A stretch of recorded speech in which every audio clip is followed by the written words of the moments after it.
എല്ലാവർക്കും കേരള PSC ഓഡിയോസിൻ്റെ പുതിയ അധ്യായത്തിലേക്ക് സ്വാഗതം. നമ്മളിന്ന് നോക്കാൻ പോകുന്ന ഭാഗം ആധുനിക ഇന്ത്യയാണ്. ആധുനിക ഇന്ത്യ എന്ന ഭാഗത്തു നിന്നും കേരള PSC നിരന്തരം ചോദിച്ച കുറച്ച് ചോദ്യങ്ങളാണ് നമ്മളിവിടെ പരിചയപ്പെടാൻ പോകുന്നത്. നമുക്ക് ചോദ്യങ്ങളിലേക്ക് പോകുന്നതിന് മുമ്പ് എല്ലാവരും ചാനൽ സബ്സ്ക്രൈബ് ചെയ്യുക, ബെൽ ബട്ടൺ ഓൺ ചെയ്യുക. ഇന്ത്യയിൽ കടൽ മാർഗം വന്ന ആദ്യത്തെ വിദേശികൾ പോർച്ചുഗീസുകാർ. ഇന്ത്യയിൽ കടൽ മാർഗം വന്ന ആദ്യ വിദേശികൾ പോർച്ചുഗീസുകാരാണ്. ഇന്ത്യയിൽ കോളനി സ്ഥാപിച്ച ആദ്യത്തെ പാശ്ചാത്യ രാജ്യം പോർച്ചുഗലാണ്. പോർച്ചുഗീസുകാർ തന്നെയാണ് ഇന്ത്യയിൽ ആദ്യമായിട്ട് കോളനി സ്ഥാപിച്ചത്. പറങ്കികൾ എന്നറിയപ്പെടുന്ന വിദേശികൾ പോർച്ചുഗീസുകാരാണ്. പോർച്ചുഗീസുകാർ തന്നെയാണ് പറങ്കികൾ എന്നറിയപ്പെടുന്നത്. വാസ്കോഡ ഗാമ കേരളത്തിൽ ആദ്യമായി എത്തിച്ചേർന്ന സ്ഥലം കാപ്പാട്. കോഴിക്കോട് ജില്ലയിലെ കാപ്പാടാണ് വാസ്കോഡ ഗാമ കേരളത്തിൽ ആദ്യമായി എത്തിച്ചേർന്ന സ്ഥലം. വാസ്കോഡ ഗാമ കാപ്പാട് വന്നിറങ്ങിയ വർഷം 1498. 1498 1498 വാസ്കോഡ ഗാമ കാപ്പാട് വന്നിറങ്ങിയ വർഷം. ഭാരതത്തിൽ പോർച്ചുഗീസുകാർ പണിത ആദ്യത്തെ കോട്ട മാനുവൽ കോട്ടയാണ്. കൊച്ചിയിൽ സ്ഥിതി ചെയ്യുന്ന മാനുവൽ കോട്ടയാണ് ഭാരതത്തിൽ പോർച്ചുഗീസുകാർ പണിത ആദ്യത്തെ കോട്ട. മാനുവൽ കോട്ട, കൊച്ചി. പോർച്ചുഗീസുകാർ കേരളത്തിൽ സ്ഥാപിച്ച ആദ്യ മതപരമായ സ്ഥാപനം വരാപ്പുഴയിലാണുള്ളത്. പോർച്ചുഗീസുകാർ കേരളത്തിൽ സ്ഥാപിച്ച ആദ്യത്തെ മതപരമായ സ്ഥാപനം വരാപ്പുഴയാണ്. മറ്റൊരു പ്രധാനപ്പെട്ട ചോദ്യം, കൊച്ചിയിലെ ഡച്ച് പാലസ് പണി കഴിപ്പിച്ചത് ആര് എന്നതാണ്.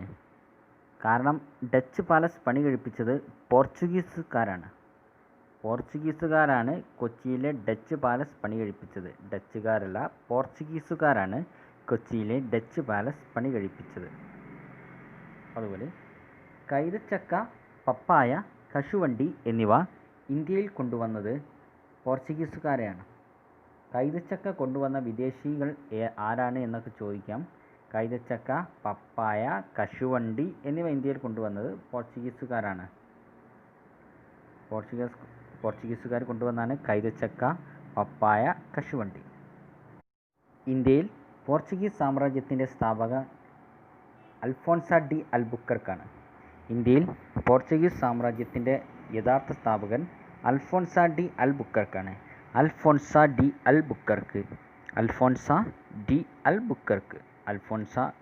അൽബുക്കർക്ക് ആണ് ഇന്ത്യയിൽ പോർച്ചുഗീസ് സാമ്രാജ്യത്തിൻ്റെ യഥാർത്ഥ സ്ഥാപകൻ. അൽഫോൺസ ഡി അൽബുക്കർക്ക്.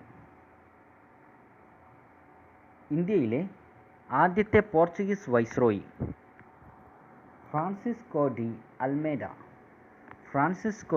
അൽമേഡയാണ് ഇന്ത്യയിലെ ആദ്യത്തെ Portuguese viceroy. Francisco de Almeida, ഇന്ത്യയിലെ ആദ്യത്തെ പോർച്ചുഗീസ് വൈസ്രോയി. മിശ്ര കോളനി വ്യവസ്ഥയെ പ്രോത്സാഹിപ്പിച്ച പോർച്ചുഗീസ് ഭരണാധികാരി അൽഫോൺസ ഡി അൽബുക്കർക്കാണ്. മിശ്ര കോളനി വ്യവസ്ഥയെ പ്രോത്സാഹിപ്പിച്ച പോർച്ചുഗീസ് ഭരണാധികാരി അൽഫോൺസ ഡി അൽബുക്കർക്കാണ്. ഇന്ത്യയിലെ പോർച്ചുഗീസ് സാമ്രാജ്യത്തിൻ്റെ സ്ഥാപകനായ അൽഫോൺസ ഡി അൽബുക്കർക്കാണ് മിശ്ര കോളനി വ്യവസ്ഥയെ പ്രോത്സാഹിപ്പിച്ച പോർച്ചുഗീസ് ഭരണാധികാരി. മറ്റൊരു പ്രധാനപ്പെട്ട ചോദ്യം നിരന്തരമായി ചോദിച്ചിട്ടുള്ളതാണ്. പോർച്ചുഗീസ് രാജാവ് ഇംഗ്ലണ്ടിലെ ചാൾസ് രാജാവിന് സ്ത്രീധനമായി നൽകിയ ഇന്ത്യയിലെ പ്രദേശം ബോംബെയാണ്. പോർച്ചുഗീസ് രാജാവ് ഇംഗ്ലണ്ടിലെ ചാൾസ് രണ്ടാമന് സ്ത്രീധനമായി നൽകിയ ഇന്ത്യയിലെ പ്രദേശം ബോംബെ. 1661. ഇന്ത്യ വിട്ടുപോയ അവസാനത്തെ വിദേശ ശക്തിയും പോർച്ചുഗീസുകാരാണ്. ഇന്ത്യ വിട്ടുപോയ അവസാനത്തെ വിദേശ ശക്തി പോർച്ചുഗീസുകാരാണ്. ഇന്ത്യ വിട്ടുപോയത് അവസാനം പോർച്ചുഗീസുകാരാണ്. ആദ്യം വന്നതും പോർച്ചുഗീസുകാർ തന്നെയാണ്. ഗോവ ഉൾപ്പെടെയുള്ള പോർച്ചുഗീസ് അധീന പ്രദേശങ്ങൾ സ്വതന്ത്രമായ വർഷം 1961. 1961 ഗോവ സ്വതന്ത്രമായത്. ഗോവ വിട്ട് പോർച്ചുഗീസുകാർ പോയത് 1961. സ്വാതന്ത്ര്യം കിട്ടിയതിന് ശേഷവും പോർച്ചുഗീസുകാർ ഇന്ത്യയിൽ ഭരിച്ചിരുന്നു. ഗോവയിലായിരുന്നു. കൊച്ചിയിലെ ബോൾഗാട്ടി പാലസ് പണി കഴിപ്പിച്ചത് ഡച്ചുകാരാണ്. കൊച്ചിയിലെ ബോൾഗാട്ടി പാലസ് പണി കഴിപ്പിച്ചത് ഡച്ചുകാരാണ്. ഡച്ചുകാർ പണി കഴിപ്പിച്ചതാണ് കൊച്ചിയിലെ Bolgatty palace.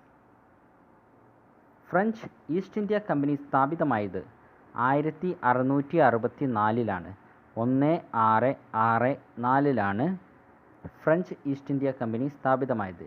French east India company സ്ഥാപിതമായത് 1664 ഫ്രഞ്ചുകാരുടെ കേരളത്തിലെ വ്യാപാര കേന്ദ്രം സ്ഥിതി ചെയ്തിരുന്നത് ഏത് സ്ഥലത്താണ്? മാഹി. മാഹിയിലാണ് ഫ്രഞ്ചുകാരുടെ കേരളത്തിലെ വ്യാപാര കേന്ദ്രം സ്ഥിതി ചെയ്തിരുന്നത്. മാഹിയാണ് ഫ്രഞ്ചുകാരുടെ കേരളത്തിലെ വ്യാപാര കേന്ദ്രം സ്ഥിതി ചെയ്തിരുന്നത്. ഫ്രഞ്ച് അധീനതയിലായിരുന്ന ഇന്ത്യൻ ഭൂപ്രദേശങ്ങളായിരുന്നു മാഹി, ചന്ദ്രനഗർ, യാനം, കാരയ്ക്കൽ, പോണ്ടിച്ചേരിയൊക്കെ. ഇതൊക്കെ ഇന്ന് കേന്ദ്രഭരണ പ്രദേശങ്ങളാണ്. മാഹി, ചന്ദ്രനഗർ, യാനം, കാരയ്ക്കൽ, പോണ്ടിച്ചേരി ഫ്രഞ്ച് അധീനതയിലായിരുന്ന ഇന്ത്യൻ ഭൂപ്രദേശങ്ങളായിരുന്നു. ഇന്ത്യയിൽ ഫ്രഞ്ച് ഭരണത്തിന് അന്ത്യം കുറിച്ച യുദ്ധം വാണ്ടിവാഷ് യുദ്ധമാണ്. വാണ്ടിവാഷ് യുദ്ധമാണ് ഇന്ത്യയിൽ ഫ്രഞ്ച് ഭരണത്തിന് അന്ത്യം കുറിച്ച യുദ്ധം. വാണ്ടിവാഷ് യുദ്ധം. ഫ്രഞ്ച് വിപ്ലവത്തിന് പരസ്യമായി പിന്തുണ പ്രഖ്യാപിച്ച ഇന്ത്യൻ ഭരണാധികാരി ടിപ്പു സുൽത്താൻ. ഫ്രഞ്ച് ഭരണത്തിനല്ല, ഫ്രഞ്ച് വിപ്ലവത്തിന് പരസ്യമായി പിന്തുണ പ്രഖ്യാപിച്ച ഇന്ത്യൻ ഭരണാധികാരി ടിപ്പു സുൽത്താനായിരുന്നു. ടിപ്പു സുൽത്താൻ മൈസൂരിലെ ഭരണാധികാരിയാണ്. മൈസൂരിലെ ഭരണാധികാരിയായ ടിപ്പു സുൽത്താൻ ഫ്രഞ്ച് വിപ്ലവത്തിന് പരസ്യമായി പിന്തുണ പ്രഖ്യാപിച്ചിരുന്നു. ടിപ്പു സുൽത്താൻ്റെ ഭരണകാലത്ത് മൈസൂരിൻ്റെ തലസ്ഥാനം ശ്രീരംഗപട്ടണമായിരുന്നു. ശ്രീരംഗപട്ടണമായിരുന്നു ടിപ്പു സുൽത്താൻ്റെ ഭരണകാലത്ത് മൈസൂരിൻ്റെ തലസ്ഥാനം. ആജീവനാന്തകാലം ഒരു ആടായി ജീവിക്കുന്നതിലും ഉത്തമം ഒറ്റ ദിവസം സിംഹമായി ജീവിക്കുന്നതാണ്. ആരുടെ ഉദ്ധരണിയാണിത്? ടിപ്പു സുൽത്താൻ. ടിപ്പു സുൽത്താൻ്റെ വാക്കുകളാണ് ആജീവനാന്തകാലം ഒരു ആടായി ജീവിക്കുന്നതിലും ഉത്തമം ഒറ്റ ദിവസം സിംഹമായി ജീവിക്കുന്നതാണ് എന്ന്. ഈസ്റ്റ് ഇന്ത്യ കമ്പനിയുടെ ആദ്യ പേര് ജോൺ കമ്പനി. ഈസ്റ്റ് ഇന്ത്യ കമ്പനിയുടെ ആദ്യ പേര് ജോൺ കമ്പനി എന്നാണ്. ഈസ്റ്റ് ഇന്ത്യ കമ്പനി തുടങ്ങിയ വർഷം AD 1600. English east India company തുടങ്ങിയത് AD 1600. നമ്മൾ നേരത്തെ പരിചയപ്പെട്ടു 1664 ഫ്രഞ്ച് ഈസ്റ്റ് ഇന്ത്യ കമ്പനി സ്ഥാപിച്ചത്. ഇംഗ്ലീഷ് ഈസ്റ്റ് ഇന്ത്യ കമ്പനിയുടെ ആദ്യ പേര് ജോൺ കമ്പനി എന്നാണ്. ഈസ്റ്റ് ഇന്ത്യ കമ്പനി തുടങ്ങിയ വർഷം 1600 AD. ഈസ്റ്റ് ഇന്ത്യ കമ്പനി ഇന്ത്യയിൽ ആദ്യമായി ഫാക്ടറി സ്ഥാപിച്ച സ്ഥലം സൂററ്റാണ്. ഗുജറാത്തിലെ സൂററ്റിലാണ് ഇംഗ്ലീഷ് ഈസ്റ്റ് ഇന്ത്യ കമ്പനി ഇന്ത്യയിൽ ആദ്യമായി ഫാക്ടറി സ്ഥാപിച്ചത്. ഈസ്റ്റ് ഇന്ത്യ കമ്പനിക്ക് ഭരണം നഷ്ടപ്പെടാൻ കാരണമായ ആക്ട് 1858 ഗവൺമെൻറ് ഓഫ് ഇന്ത്യ ആക്റ്റാണ്. 1857 ഒന്നാം സ്വാതന്ത്ര്യ സമരത്തിന് ശേഷമുള്ള 1858 ഗവൺമെൻറ് ഓഫ് ഇന്ത്യ ആക്ട് ആണ് ഇംഗ്ലീഷ് ഈസ്റ്റ് ഇന്ത്യ കമ്പനിക്ക് ഭരണം നഷ്ടപ്പെടാൻ കാരണമായത്. ഇന്ത്യയെ ബ്രിട്ടീഷ് ചക്രവർത്തിയുടെ നേരിട്ടുള്ള നിയന്ത്രണത്തിലാക്കിയ വർഷം 1858. എങ്ങനെയും ചോദിക്കാം.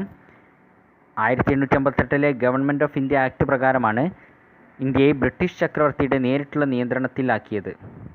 1858 ഓർത്തു വയ്ക്കുക.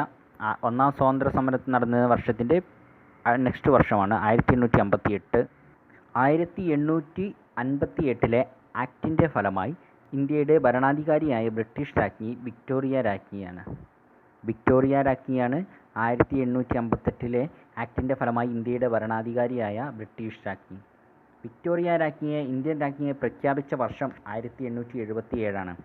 1877 വിക്ടോറിയ രാജ്ഞിയെ ഇന്ത്യൻ രാജ്ഞിയായി പ്രഖ്യാപിച്ച വർഷം. ഇന്ത്യയിൽ നിന്ന് അത്യാഡംബരത്തിൽ ദർബാർ നടത്തിയ ബ്രിട്ടീഷ് ചക്രവർത്തി ജോർജ് അഞ്ചാമനാണ്. ഇന്ത്യയിൽ വന്ന് അത്യാഡംബരത്തിൽ ദർബാർ നടത്തിയ ബ്രിട്ടീഷ് ചക്രവർത്തി ജോർജ് അഞ്ചാമൻ. ഇന്ത്യയിലെ അവസാനത്തെ ബ്രിട്ടീഷ് ചക്രവർത്തി ജോർജ് ആറാമനാണ്. ഇന്ത്യയിലെ അവസാനത്തെ ബ്രിട്ടീഷ് ചക്രവർത്തി ജോർജ് ആറാമനാണ്. ആധുനിക ഇന്ത്യയിൽ നിന്നുള്ള കൂടുതൽ വിവരങ്ങൾ നമുക്ക് എപ്പിസോഡിൽ പരിചയപ്പെടാം. ഇന്നത്തെ ക്ലാസ് റിപ്പീറ്റ് ചെയ്ത് കേൾക്കുക. അപ്പോഴാണ് ഇത് നിങ്ങളുടെ ഓർമ്മയിൽ നിൽക്കുള്ളൂ. കൂടുതൽ സമയം മാത്തമാറ്റിക്സിനും ഇംഗ്ലീഷിനും വേണ്ടി ചിലവാക്കുക. മലയാളത്തിനും കൊടുക്കുക. കേരള PSC ODSൻ്റെ ക്ലാസ്സുകൾ നിരന്തരം കേൾക്കുമ്പോൾ തന്നെ GK നിങ്ങൾക്ക് ഒരുവിധം വശമാകും. കൂടുതൽ ക്ലാസ്സുകളുമായി മറ്റൊരു എപ്പിസോഡിൽ കാണാം. അതുവരെ ബൈ.